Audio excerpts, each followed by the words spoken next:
Welcome to the J. Reuben Clark Law Society's. Bienvenue à la veillée annuelle 2026 de la J. Reuben Clark Law Society, retransmise depuis l'auditorium du bâtiment administratif de l'Église à Salt Lake City, en Utah.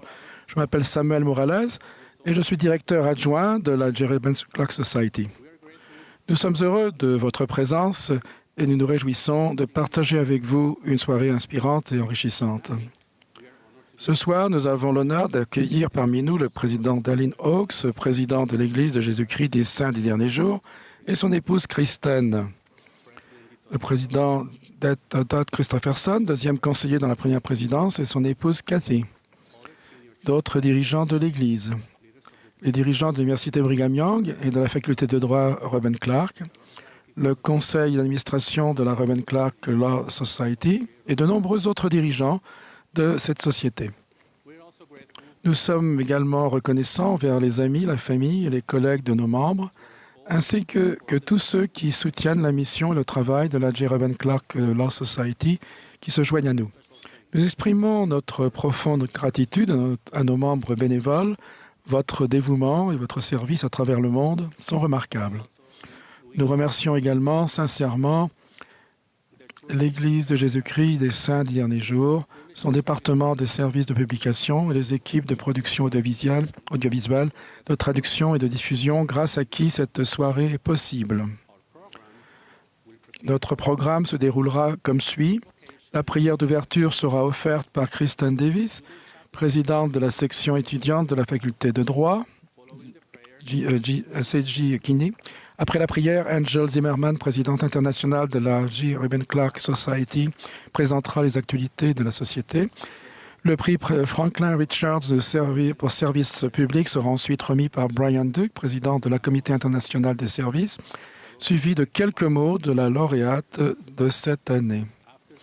Après la remise du prix, nous aurons le plaisir d'écouter une interprétation musicale de Wondrous Love par David Fletcher, interprétée par Erica Lowell et accompagnée au piano par Maria Sam, toutes deux étudiantes à la faculté de droit de Reuben Clark.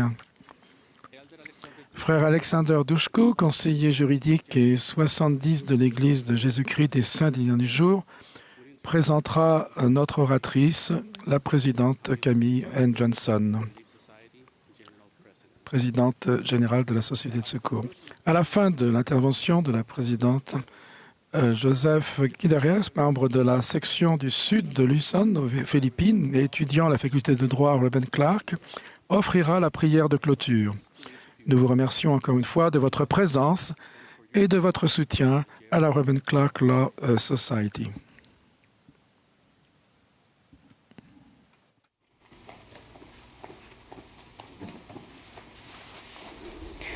Our Father in heaven, Notre cher Père Céleste, nous te remercions pour ce beau jour. Nous te remercions pour l'opportunité que nous avons de pouvoir nous rassembler ensemble cette soirée et d'apprendre les uns des autres et comment suivre ton Fils Jésus-Christ. Nous te prions de nous bénir avec ton esprit quand nous entendons les mots de nos orateurs pour que nous puissions appliquer tous ces principes dans nos vies. Nous te demandons de nous aider à être une lumière dans le monde, à être de bons exemples, d'être de bons disciples de Jésus-Christ à travers notre travail, nos familles et dans tous les autres aspects de notre vie. Nous sommes reconnaissants pour cette opportunité d'être ensemble ce soir et nous disons ceci au nom de Jésus-Christ. Amen.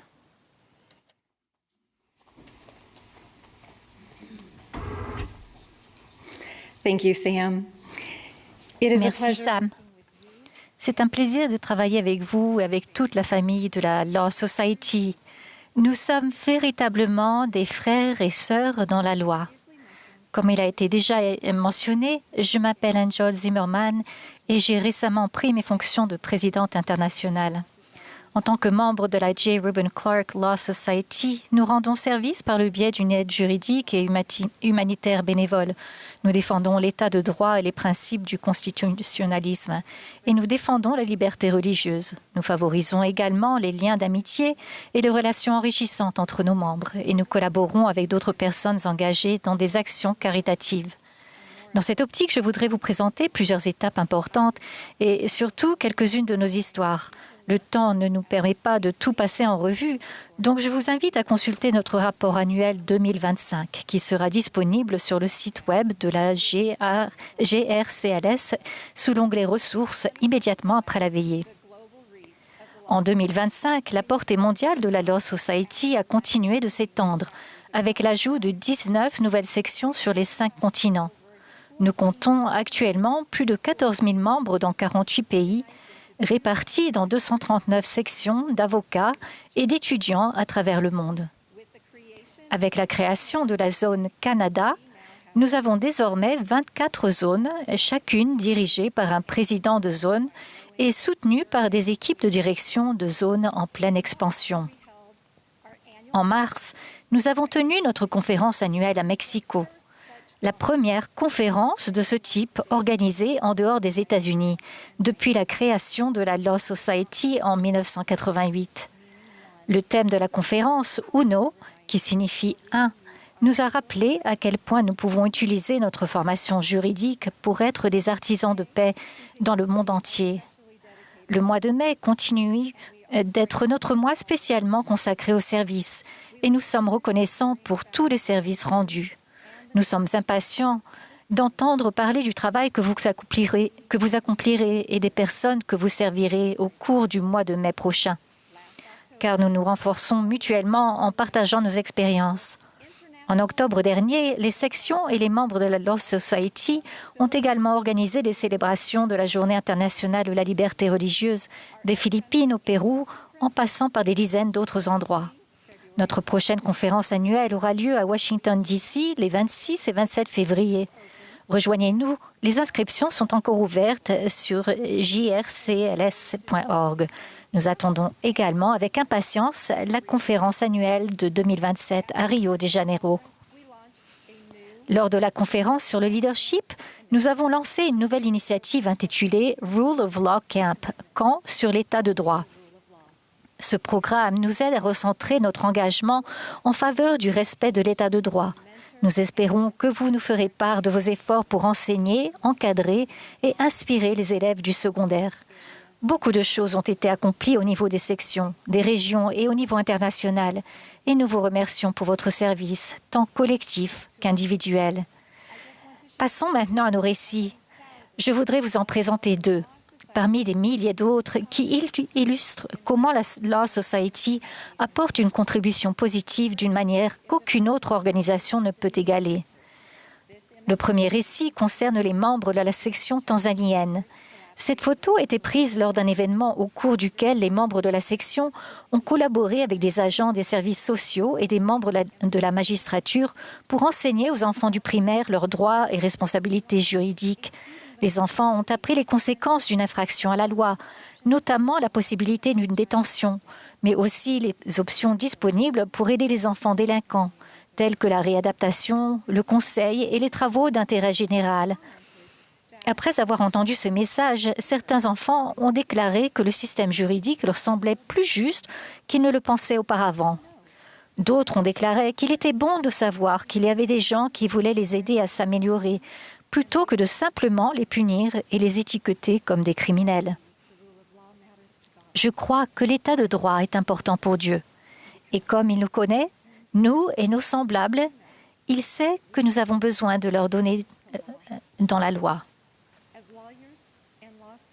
En tant qu'avocats et étudiants en droit croyants, nous avons la responsabilité de transmettre des connaissances et d'apporter une aide qui puisse aider notre prochain à mieux réaliser son potentiel divin. La prochaine histoire que je souhaite partager concerne Stéphanie Moreno, l'une de nos avocates membres au Mexique. Il y a plusieurs mois, Stéphanie était tellement déçue par la corruption qui l'entourait et par les exigences écrasantes de son cabinet d'avocat qu'elle était sur le point d'abandonner la profession. À cette époque, un membre de la Law Society l'a invité à rejoindre le comité d'organisation de la prochaine conférence annuelle à Mexico. En travaillant aux côtés d'autres avocats croyants, Stéphanie a pris conscience que sa contribution au droit était importante et qu'elle n'était pas seule. Elle a également pris conscience de la force qui l'entourait, tant de la part de ses collègues de la Law Society que du ciel lui-même. Sur cette photo, Stéphanie est photographiée avec sa fille et d'autres membres du comité de la conférence annuelle. Aujourd'hui, elle est présidente de la section de Mexico. L'histoire de Stéphanie nous rappelle que Dieu nous connaît vraiment personnellement. Il nous tend la main et nous invite à participer à la Law Society. Enfin, j'ajoute mon propre témoignage personnel en tant que femme, avocate, croyante. Sur cette photo, prise en 2009, avec notre conférencière principale et quelques membres du conseil d'administration, on me voit le soir où je suis devenue présidente élue de la section de Kansas City. Quelques années plus tôt, j'avais été recrutée comme membre du conseil d'administration et chargée de créer la sous-section Femmes dans le droit de la section. Je suis éternellement reconnaissante d'avoir été sollicitée et encouragée à tous les niveaux pour diriger et utiliser mon identité divine au service du droit et de cette société. Nous sommes conscients que d'autres organisations se concentrent sur la liberté religieuse, les services bénévoles et le respect de l'état de droit. Cependant, seule la J. Reuben Clark Law Society rassemble une force mondiale d'avocats et d'étudiants en droit animés par la foi, organisés dans le but d'accomplir l'œuvre de Dieu au sein de notre propre communauté. Unis dans notre objectif et faisant confiance à Dieu, combinons la foi et le droit pour obtenir des résultats remarquables, une communauté et une personne à la fois. Merci.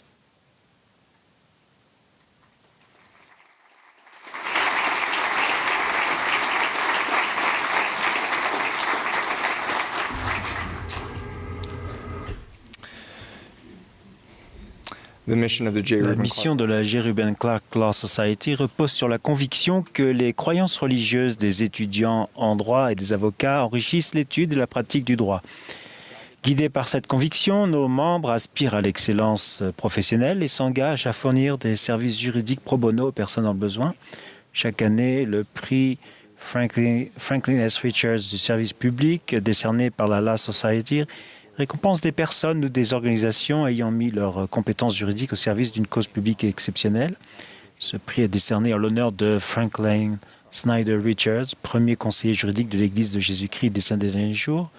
Nommé en 1890, il a occupé ce poste pendant plus de 44 ans, jusqu'à sa mort en 1934. Durant son mandat, il a défendu l'Église et ses dirigeants, milité pour le droit de vote des femmes et siégé à la Convention constitutionnelle de l'État de l'Utah en 1895. Avant d'être nommé conseiller général juridique, il a également été législateur et procureur. Son courageux engagement en faveur des droits des minorités marginalisées, impopulaires et persécutées a ouvert des perspectives à d'innombrables personnes.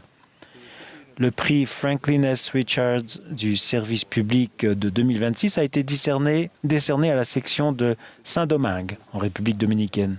Depuis 8 ans, les membres de cette section animent une permanence juridique gratuite tous les mercredis au service des personnes et des familles vulnérables. Initialement conçue pour aider les Dominicains à obtenir des actes de naissance, la permanence s'est rapidement étendue à des consultations sur un large éventail de questions juridiques, notamment pour les réfugiés haïtiens et vénézuéliens. La section apporte également son aide aux Dominicains confrontés à des difficultés économiques ou juridiques. Ses membres offrent des consultations en droit de l'immigration, droit immobilier, de la famille, droit civil et droit des affaires, traitant des problèmes allant des contestations de visa et des litiges locatifs aux questions contractuelles. Ils aident également leurs clients à accéder aux services communautaires et aux ressources locales. Pour beaucoup, il s'agit peut-être de leur tout premier accès à des services juridiques. Au-delà de leur permanence juridique hebdomadaire, les membres de la section s'investissent pleinement dans le mentorat et la formation des étudiants en droit par le biais de la section étudiante de Saint-Domingue. Ces futurs avocats acquièrent une précieuse expérience pratique et participent à des ateliers juridiques axés sur les principaux domaines d'intervention de la clinique. Cette collaboration renforce la capacité d'action de la section et contribue à l'émergence d'une nouvelle génération d'avocats attachés à la pratique éthique et à la justice.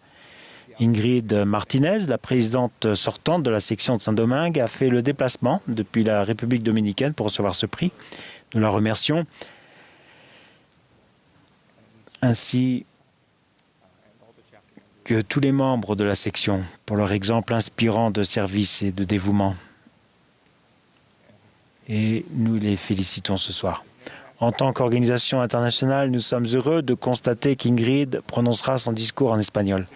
Katie Wren, membre du comité de service, assure l'interprétation en anglais ensuite. Et je vous invite à vous joindre à moi pour souhaiter la bienvenue à Ingrid Martinez et pour exprimer notre sincère reconnaissance à tous les membres de la section de Saint-Domingue.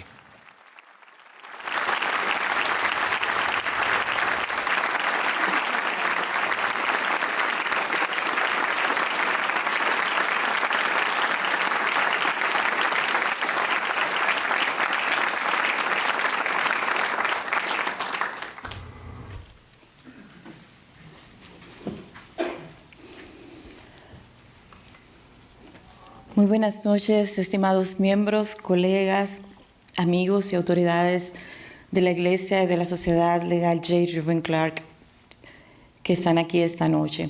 Es un honor estar aquí entre abogados que creen que la ley no solo se ejerce con conocimiento, sino con conciencia y principios de fe.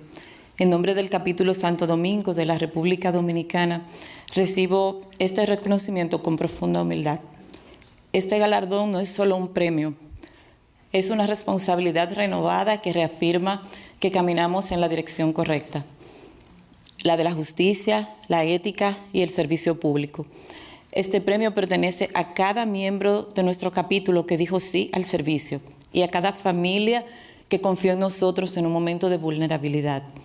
Como profesionales del derecho, creemos que la ley alcanza su propósito más elevado cuando se convierte en un instrumento de servicio.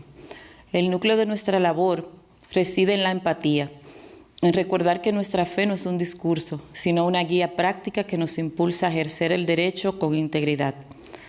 Todos nosotros, como abogados y estudiantes de fe, sabemos que la libertad de religión y el derecho son herramientas para proteger la dignidad humana, siendo que detrás de cada expediente hay una historia, hay una familia y un ser humano que merece ser escuchado con respeto.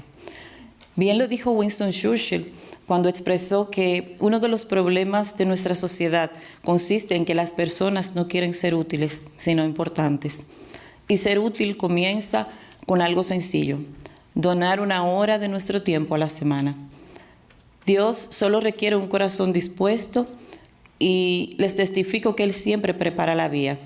Les invito a todos a elaborar y comprometerse con los planes de trabajo de sus respectivos capítulos. Esos planes son una guía que permitirá maximizar el impacto de nuestras iniciativas. Juntos podemos lograr mucho más que lo que cada uno podría hacer por sí mismo. No esperemos experimentar el dolor propio para despertar ante la necesidad ajena. Para concluir, les dejo con esta poderosa reflexión. Al dedicar solo una hora a la semana para servir de manera desinteresada, tienes el poder de cambiar la vida de alguien.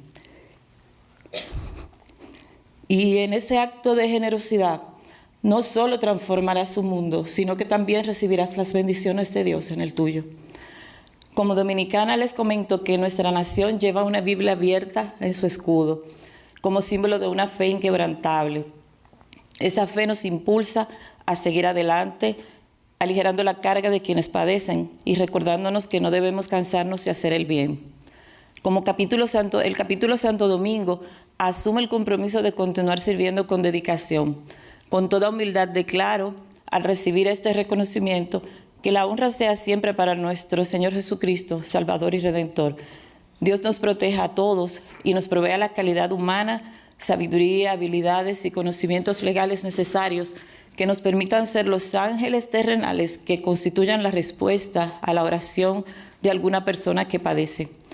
Este premio regresa conmigo a un país que lo acepta con profunda gratitud, una tierra cálida, de gente solidaria y bondadosa, un país noble y fiel que está situado en el mismo trayecto del sol, y es la República Dominicana. Muchas gracias.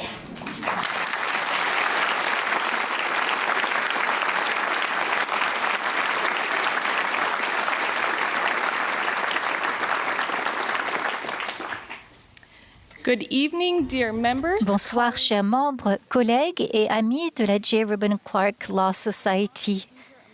C'est un honneur d'être ici parmi des avocats qui croient que le droit ne s'exerce pas seulement avec des connaissances, mais aussi avec une conscience et des principes de foi.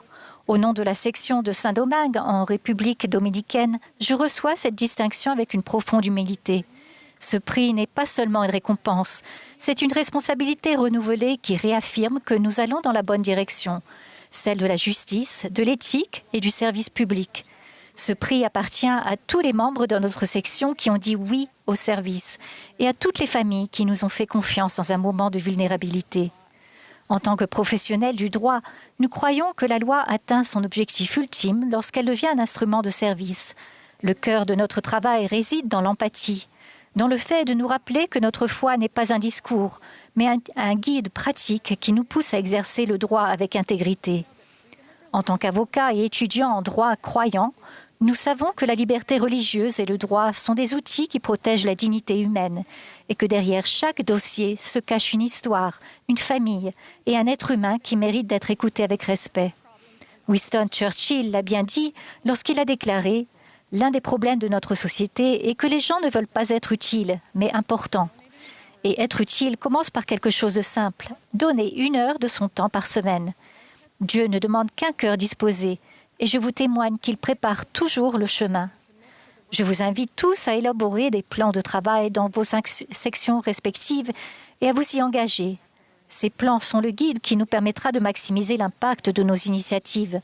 Ensemble, nous pouvons accomplir beaucoup plus que ce que chacun de nous pourrait faire seul.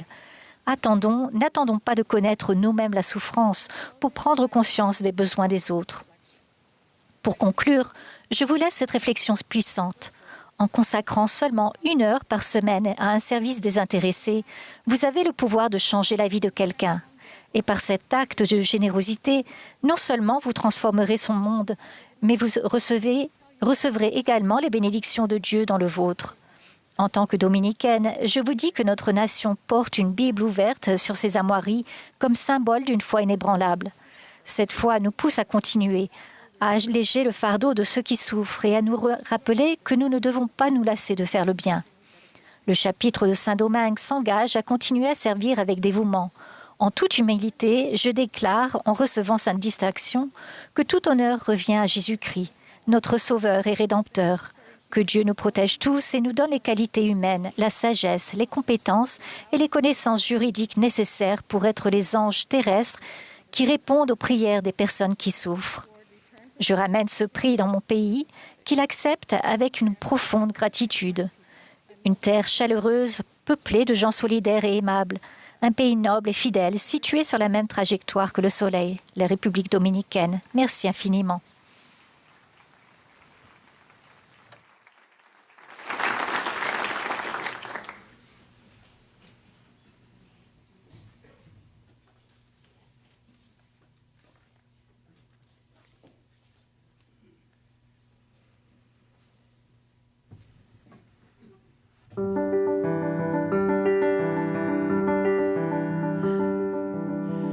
What wondrous love is this, oh my soul, oh my soul.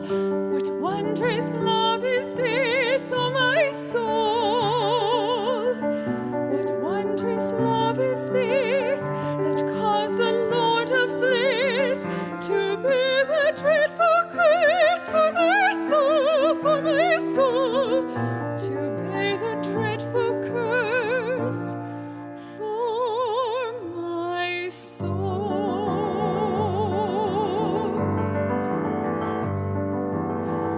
When I was sinking down, sinking down, sinking down. When I was sinking down, sinking down. When I was sinking down beneath God's righteous frown, Christ laid aside his crown for my soul, for my soul. Christ laid aside his crown for my soul. To God and the Lamb I will sing, I will sing. To God and the Lamb I will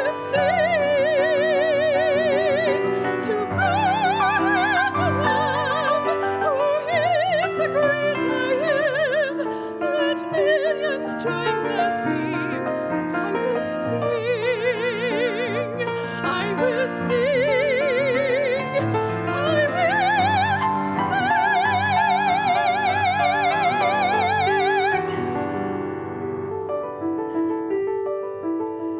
And when from death I'm free, I'll sing on, I'll sing on. And when from death I'm free, I'll sing on. And when from death I'm free, I'll sing and grateful be. Throughout eternity, I'll sing on, I'll sing on. Throughout eternity, I'll sing on and on and on and on and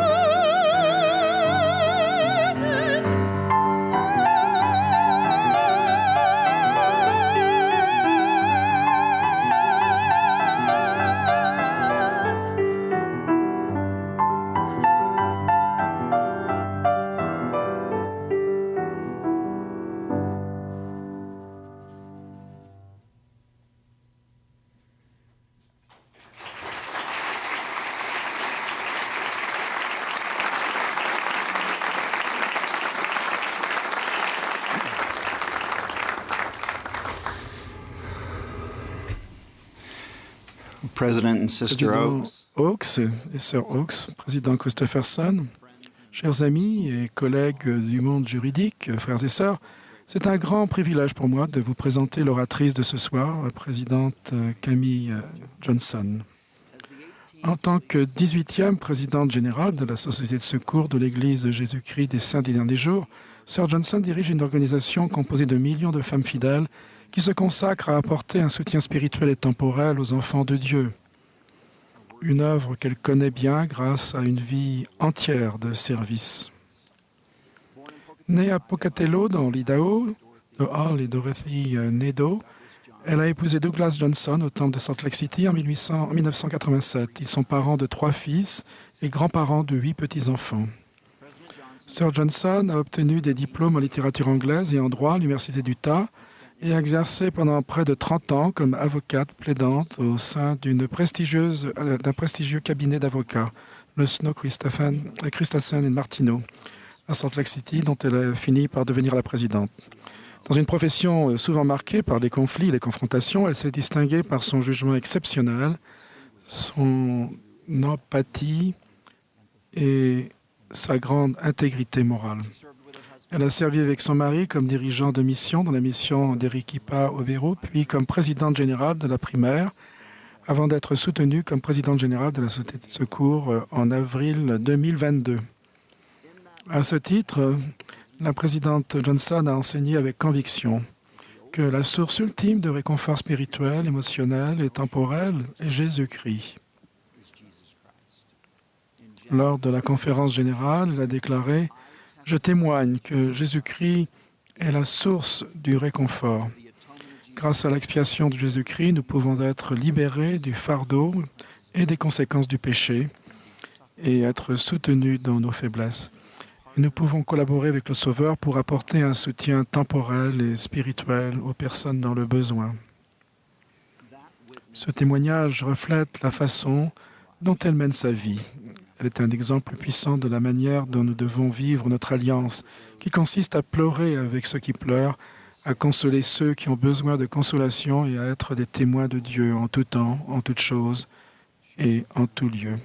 C'est précisément ce qu'elle a fait partout dans le monde, touchant la vie de millions de personnes. Frères et sœurs, veuillez vous joindre à moi pour accueillir chaleureusement la présidente Camille Johnson.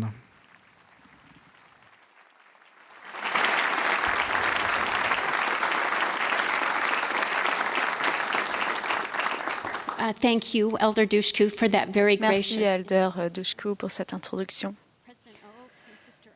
Frère Oak et Sœur Oak, frère Christopherson et Sœur Christopherson, c'est un plaisir d'être ici ce soir. Merci.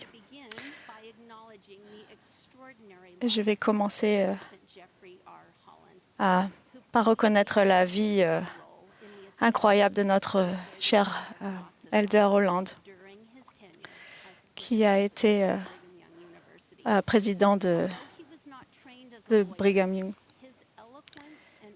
Il n'a pas été un avocat, mais il a toujours protégé la famille, a toujours été un visionnaire et a toujours eu des mots prophétiques.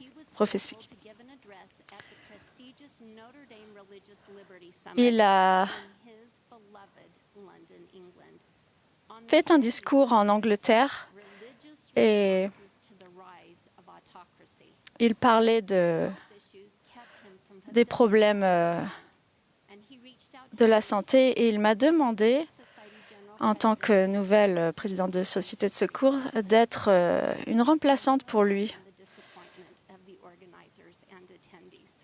Et vous avez pu comprendre la déception. Je ne suis pas... J'ai reçu un appel de servir à la primaire et après en tant que présidente de Société de secours. Je partage ma conviction pour le besoin de protéger la liberté de la religion. Président Hollande avait confiance en moi. Il avait toujours confiance qu'une femme peut faire des choses importantes. Something I'm professionally inclined to do. First, I will share some observations D'abord, about je vais partager mon expérience et comment les convictions religieuses s'appliquent au travail.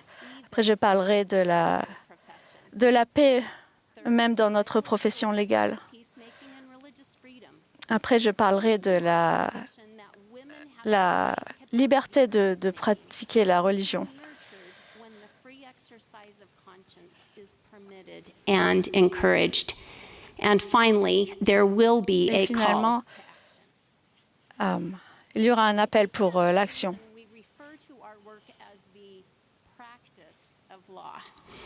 I have never taken a perfect deposition, nor Je conducted n'ai a jamais perfect fait une déposition parfaite. Je n'ai jamais fait. Il y avait toujours une autre question que je pouvais répondre. Je n'ai jamais répondu d'une façon parfaite. presented perfect oral Je n'ai jamais argument. été parfaite au travail. Toujours au milieu de la nuit, j'essaie de penser à quelque chose de pertinent que je puisse dire. I was practicing law with an eye towards changing, J'ai improving, pratiqué le droit et mes efforts, bien qu'ils n'étaient loin d'être parfaits, je pratiquais, je m'exerçais. Ma question pour vous est, est-ce que vous laisserez votre envie de la religion s'appliquer dans votre vie? lawyers or attorneys or counselors at law, perhaps one of the sweetest titles to which we can be referred is advocate.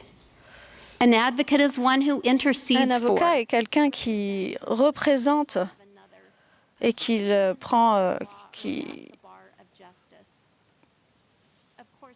protège les gens. Être un avocat, c'est une responsabilité d'être comme Jésus-Christ. Jésus-Christ est l'avocat pour ceux qui font des péchés et qui se repentent. Et j'accepte ses enseignements. Et en tant qu'avocate, j'essaie d'appliquer son exemple. En tant que disciple de Jésus-Christ, j'essaie de devenir davantage comme lui en toutes les choses, y compris dans la pratique du droit. Le Sauveur s'est décrit lui-même comme étant doux. Prenez mon joug sur vous et recevez mes instructions, car je suis doux et humble de cœur, et vous trouverez du repos pour vos âmes. Il est clair que cet attribut mérite d'être développé si le Sauveur le mentionne expressément pour se décrire lui-même. La douceur est une quête de toute une vie. Ce n'est pas un programme facile en 3 étapes. Nous pratiquons le droit. Peut-être pourrions-nous aussi nous exercer davantage à développer la douceur.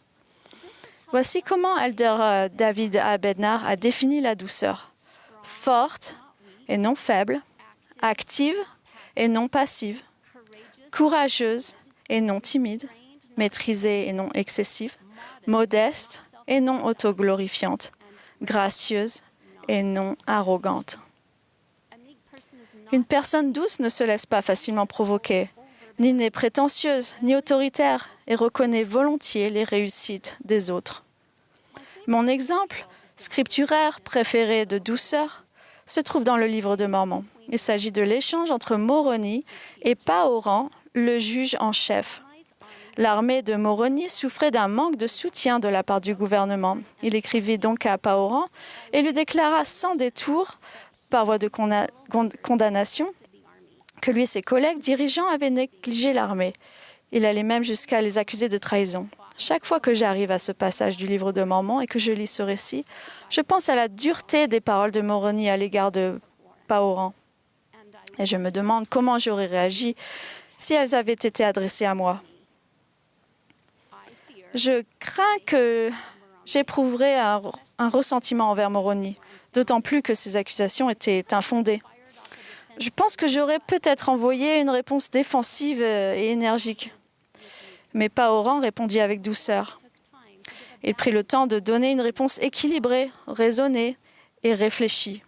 « Voici, je te dis, Moroni, que je ne me réjouis pas de tes grandes afflictions. Oui, mon âme en est affligée.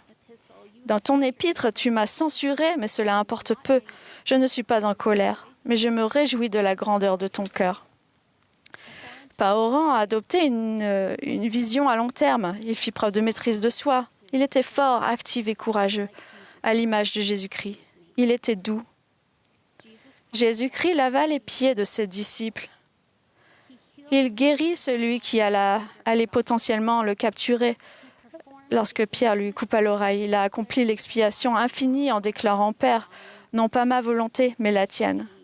Il est notre exemple parfait de douceur. Imaginez que vous cherchiez à engager un avocat pour vous-même ou pour quelqu'un que vous aimez. Chercheriez-vous un avocat fort, actif, courageux, maîtrisé et qui ne se laisse pas facilement provoquer? Oui. Vous chercheriez à engager un avocat qui met en pratique l'attribut christique de la douceur. À une époque où l'arrogance est récompensée et où l'animosité est applaudie, soyons des professionnels du droit distincts et différents. Nos convictions religieuses personnelles doivent guider la manière dont nous remplissons notre responsabilité en tant qu'avocats et défenseurs. Le président Russell M. Nelson a déclaré que l'un des moyens les plus simples d'identifier un véritable disciple de Jésus-Christ est d'observer avec quelle compassion cette personne traite les autres. Ces véritables disciples édifient, élèvent, encouragent, persuadent et inspirent, quelle que soit la difficulté de la situation. Les véritables disciples de Jésus-Christ sont des artisans de paix. En tant que disciple de Jésus-Christ, comment concilier ma responsabilité d'être un artisan de paix avec mon obligation, pour laquelle je suis rémunéré en tant qu'avocat, de défendre avec ténacité une position? Ce que j'ai compris après plus de 30 ans de pratique, c'est que mon rôle, celui pour lequel j'étais payé, était d'être un résolveur de problèmes. Je devais faire la paix. Et parfois, la manière d'obtenir la paix passait par un litige. Finalement, dans une salle d'audience, en présentant un jury par des témoins et des preuves, tout ce que je savais de l'affaire, puis en laissant les membres du jury rendre leur décision. Parfois, c'était la meilleure façon de résoudre un problème et d'instaurer la paix. Mais lorsqu'une situation devenait hautement chargée et remplie de discorde, que devais-je faire? Que devez-vous faire? Le président Nelson a répondu à cette question. Il a dit « Je ne parle pas de la paix à n'importe quel prix. Dans des situations hautement chargées et remplies de discorde, je vous invite à vous souvenir de Jésus-Christ. Priez pour avoir le courage et la sagesse de dire et de faire ce qu'il ferait. En suivant le prince de la paix, nous deviendrons ces artisans de paix. » Mes amis, j'ai mis cela en pratique pendant 30 ans. Mais je reconnais humblement que je ne suis jamais parvenue à la perfection. La perfection est à venir en et par Jésus-Christ. En attendant, je continuerai à œuvrer pour la paix, parce que les artisans de paix sont nécessaires. Jésus-Christ a dit « Heureux ceux qui procurent la paix ». Il n'a pas parlé de ceux qui aiment la paix, ni de ceux qui la préservent. Il nous a demandé de faire la paix. Faire la paix exige un engagement actif. Nous devons être dans l'arène et non rester sur la touche. Récemment, une amie qui fait partie d'un groupe travaillant virtuellement avec des jeunes à Gaza m'a raconté que ces jeunes parcouraient des kilomètres pour trouver un signal Internet afin de participer, non pour se distraire ou s'évader, mais pour s'assurer que leur voix participe à la construction de l'avenir. Ils ne sont pas venus demander de la sympathie. Ils sont venus demander la responsabilité d'être des artisans de paix. Bien qu'ils se sont déplacés, ces jeunes ont formé des petits cercles de pères pour prendre soin des enfants, organiser une éducation de base, prévenir les conflits locaux, veiller sur les personnes âgées et s'assurer que personne n'est oublié. Ils n'attendent ni la permission, ni la stabilité, ni même la sécurité. Ils font la paix. Au cœur de la guerre, une joie transcendante est accessible à ceux qui sont des artisans de paix. Si nous voulons faire la paix, nous devons défendre et protéger la liberté religieuse. La paix et la liberté religieuse sont indissociables. Comme l'a expliqué le président D. Todd Christofferson, la liberté religieuse favorise le pluralisme et la paix. Elle a permis à des personnes de traditions religieuses diverses de vivre ensemble dans la paix et l'amitié malgré de profondes divergences. L'histoire de la liberté religieuse montre que le respect engendre le respect.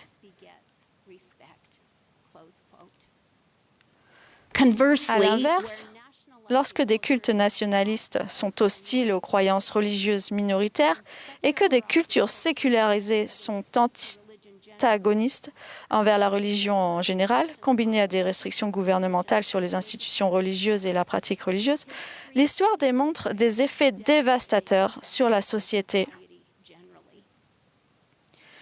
Les conflits sociaux augmentent. La violence s'ensuit. Les économies et les foyers sont déstabilisés. Les inégalités augmentent, y compris les inégalités entre les sexes. En termes simples, lorsque les sociétés et les gouvernements restreignent les libertés religieuses, les femmes et les enfants souffrent. Et les femmes sont empêchées d'utiliser leurs dons innés pour cultiver la paix. Je crois que les femmes ont été bénies d'une boussole morale unique et qu'elles possèdent des dons et des dispositions spirituelles particulières pour percevoir les besoins humains, consoler, enseigner et fortifier. Ainsi, chacune de nos communautés dépend de femmes ordinaires pour l'épanouissement humain, alors qu'elles remplissent leur rôle unique de dirigeantes, d'enseignantes, de nourricières, de guérisseuses et d'artisanes de paix. Ce sont des femmes ordinaires dont nous dépendons. Pour que les femmes ordinaires puissent accomplir leur rôle quotidien unique de médiation et de paix, elles doivent elles-mêmes être inspirées, soutenues, guéries, responsabilisées et instruites quant à leur potentiel divin. Elles doivent pouvoir vivre selon leurs aspirations et valeurs les plus élevées et se rassembler, partager et s'organiser pour un soutien mutuel. C'est précisément ce que garantit une liberté solide de religion et de croyance. L'assurance pour les femmes, les hommes et les enfants de pouvoir mener une vie morale conforme à leur conscience, avec le soutien mutuel de leurs coreligionnaires, tout en accordant cette même dignité à leurs voisins. Dans presque tous les cas, lorsque la société ou les gouvernements empêchent les femmes de vivre selon leurs droits de conscience, les résultats sont moins bons au sein du foyer, en matière de santé publique, d'éducation et de société civile. Par extension, lorsque la liberté religieuse des femmes est protégée, nous pouvons nous attendre à de meilleurs résultats dans tous ces domaines. Mais les fruits de cette liberté vont bien au-delà du simple bien-être matériel, car la religion et la spiritualité constituent ce qu'il y a de plus riche dans l'humanité. Je fais cette affirmation non par idéalisme, mais à partir de mon expérience vécue en tant que présidente actuelle de la Société de secours. J'ai vu comment cette organisation fondée sur la foi inspire les femmes à s'unir pour accomplir des actes de service constants dans leur foyer et leur communauté. J'ai vu ce que nos femmes accomplissent lorsqu'elles peuvent exprimer pleinement qui elles sont et se relier aux autres par notre fraternité commune. J'ai vu des femmes s'élever mutuellement au cœur de la pauvreté. J'ai vu des femmes prendre soin, nourrir et élever des enfants qui ne sont pas les leurs. J'ai vu des femmes se lever pour protéger les autres contre les ravages de la guerre. Lorsqu'elle est fidèle à ses nobles aspirations, notre fraternité fournit les moyens pratiques de mettre en œuvre l'exhortation de Jésus-Christ à aimer notre prochain comme nous-mêmes, créant ainsi les conditions d'une paix durable et de l'épanouissement humain. Permettez-moi de donner quelques exemples précis. Au cours de la dernière décennie, pendant la crise des réfugiés en Europe, les membres de l'Église de Jésus-Christ des Saints des Derniers Jours à travers l'Europe ont mis en commun leur temps, leurs talents et leurs ressources pour aider de nombreuses populations déplacées affluant en Europe à cause de conflits régionaux, d'atteintes aux droits humains et de graves difficultés économiques. Il convient de souligner tout particulièrement la manière dont les membres de la Société de secours au Royaume-Uni et en France ont été poussés à offrir un soutien matériel et organisationnel constant et significatif, indépendamment de l'origine ethnique ou religieuse, afin d'alléger les conditions désespérées dans les camps de migrants. Bien qu'elles proviennent de pays, de cultures et de traditions religieuses différentes, le lien commun de la foi était un élément essentiel de la portée particulière de ce soutien. Les femmes des saints des derniers jours étaient attentives à l'importance d'honorer et de respecter les engagements religieux de ces réfugiés. Conscientes de l'importance de leur propre engagement religieux, elles ont veillé à ce que les interdits et préférences alimentaires soient respectés et clairement indiqués, à ce que les vêtements et objets personnels fournis soient culturellement appropriés et exempts de symboles ou d'images susceptibles d'offenser certaines croyances, et à ce que des espaces distincts soient prévus pour que les différents groupes religieux puissent pratiquer leur foi, et à ce que les modes de vie communautaires respectent les exigences religieuses. Une telle attention n'est pas rare. Aux Philippines, des membres de la Société de secours, préoccupés par la forte prévalence de la malnutrition dans leur communauté et par ses effets sur leur propre famille, ont cherché à mieux comprendre les conséquences dévastatrices et durables de la malnutrition. Animés par leur amour et unis par leur foi, les dirigeants de congrégations locales ont agi. Ils ont appris les causes les plus courantes de la malnutrition. Les congrégations ont organisé des dépistages nutritionnels dans les bâtiments de l'Église pour les familles membres et leurs voisins, puis ont enseigné aux parents les principes d'une bonne nutrition et orienté les personnes dans le besoin vers des services médicaux et communautaires locaux offrant des soins adaptés. Ces efforts locaux ont été complétés par le soutien humanitaire de l'Église à des organisations qui traitent la malnutrition et encouragent une bonne nutrition dans le pays. Ce qui a commencé comme un projet local dirigé par l'Église pour aider des enfants membres s'est étendu bien au-delà de ces congrégations philippines. Cette initiative est actuellement mise en œuvre dans plus de 1750 congrégations dans 26 pays d'Afrique, d'Asie, d'Amérique centrale et du Sud et des Caraïbes. Plus de 36 000 enfants ont été dépistés pour la malnutrition. D'autres congrégations doivent lancer des initiatives de nutrition infantile à Haïti, au Mexique et en Micronésie dans les mois à venir. La Société de secours dirige une initiative humanitaire à l'échelle de l'Église visant à améliorer le bien-être des femmes et des enfants. Nous collaborons avec d'autres organisations mondiales pour donner la priorité aux soins maternels et néonatals, à la nutrition infantile, aux vaccinations et à l'éducation dans le pays entier.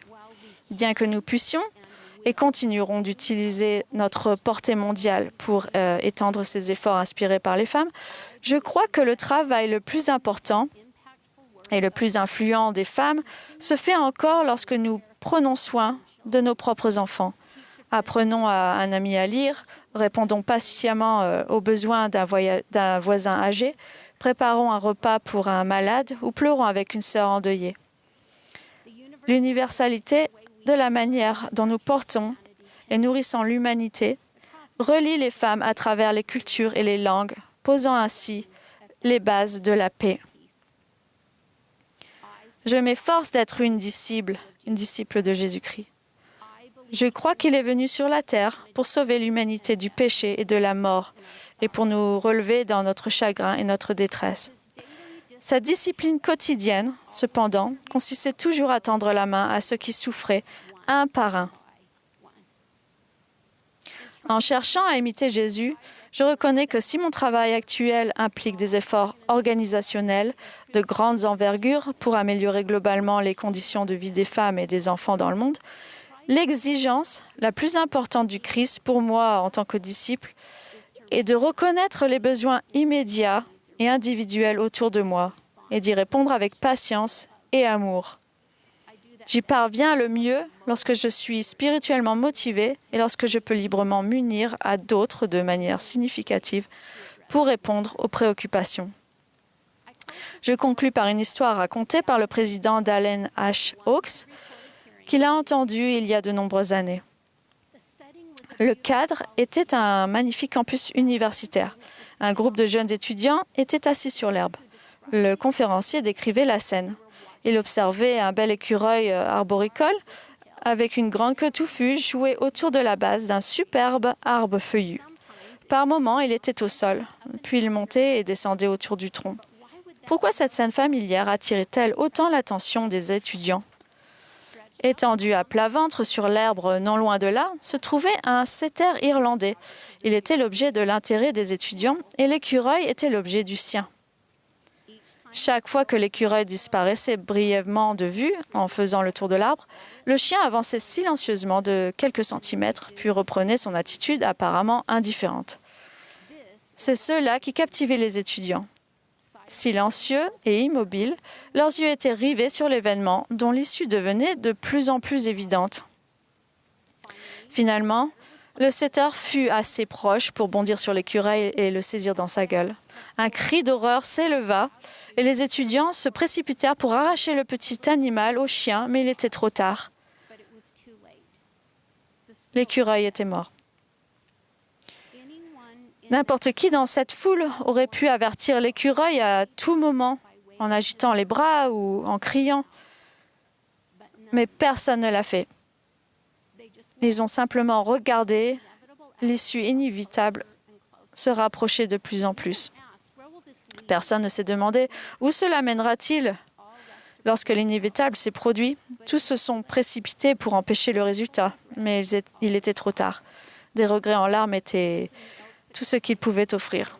Le président Hawkes expliqua « Cette histoire vraie est en quelque sorte une parabole. Elle s'applique à ce que nous voyons dans nos propres vies et dans les circonstances qui nous entourent. Lorsque nous voyons des menaces se rapprocher des personnes ou des choses que nous aimons, nous avons le choix de parler, d'agir ou de rester silencieux. Il est bon de nous demander où cela mènera-t-il. Lorsque les conséquences sont immédiates et graves, nous ne pouvons pas nous permettre de ne rien faire. Nous devons lancer des avertissements appropriés ou soutenir des efforts préventifs appropriés tant qu'il est encore temps. Je crois que c'est un conseil prophétique pour chacun de nous. La défense de la Constitution des États-Unis, de la liberté religieuse et de la famille n'est pas réservée aux juristes et aux universitaires.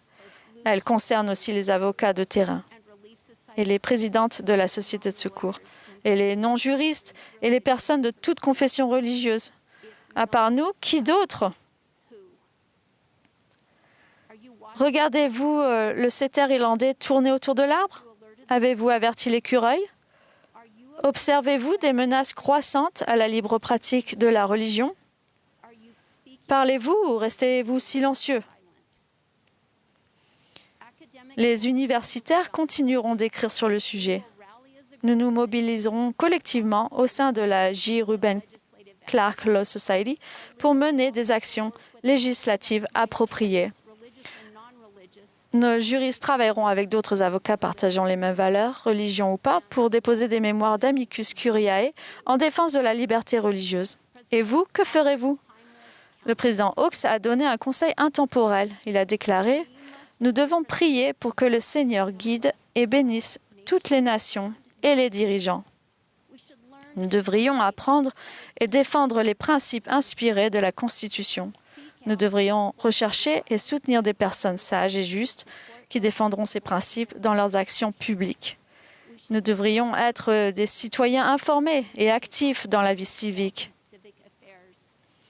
Chaque citoyen doit donc décider des questions qui sont les plus importantes pour lui ou pour elle à un moment donné, puis chercher l'inspiration sur la manière d'exercer son influence. Mes amis, vous êtes des personnes d'influence. Nous avons collectivement été bénis par l'accès à l'éducation et par le don des relations. Nous ne pouvons pas supposer que ce travail sera accompli par des éducateurs juridiques, des chercheurs ou des universitaires. Chacun de nous doit jouer un rôle actif pour enseigner, inspirer et aider les autres à comprendre cette vérité. La liberté religieuse pour nos amis, nos voisins et même pour ceux qui s'opposent à nous est fondamentale pour une société pacifique et prospère. La protéger et la défendre est une responsabilité religieuse. Nous croyons en un droit universel à la libre pratique de la conscience et croyons que toutes les personnes et institutions doivent pouvoir exprimer publiquement leur point de vue sur des enjeux de la société. Les artisans de paix défendent la liberté religieuse et la liberté religieuse favorise la paix. Suivons le prince de la paix et mettons en pratique, dans notre vie personnelle et professionnelle, son exemple parfait.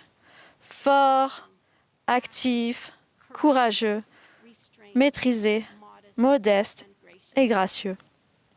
Mon témoignage, vérité qui m'a été révélée par le Saint-Esprit, est qu'il vit, qu'il nous aime et qu'il a de grandes attentes à notre égard et qu'il souhaite s'engager avec nous et qu'il le fera à mesure que nous nous engageons avec joie dans son œuvre grandiose. Au nom de Jésus-Christ. Amen.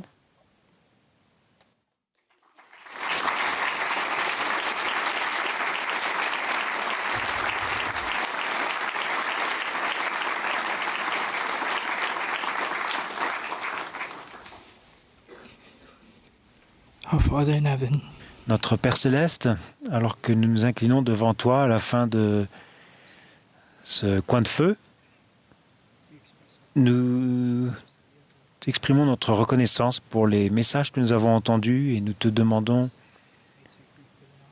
que ces leçons s'implantent dans notre cœur, que nous les mettions en pratique dans notre profession. Nous te sommes reconnaissants, Père, pour cette organisation qui opère afin que nous ayons un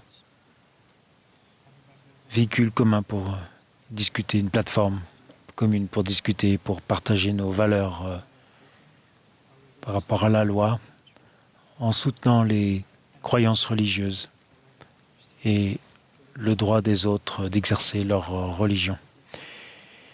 Nous te remercions, Père, pour les rappels que nous avons reçus, d'être de vrais disciples doux, actifs, d'être des disciples qui recherchent les personnes dans les besoins et que nous soyons des instruments qui soient la source de ton aide. Père, nous t'aimons et nous te remercions par-dessus tout pour le don de ton Fils, Jésus-Christ, dont la vie et l'exemple que nous voulons imiter dans notre profession. Et Père, nous te remercions pour tout cela au nom de Jésus-Christ. Amen.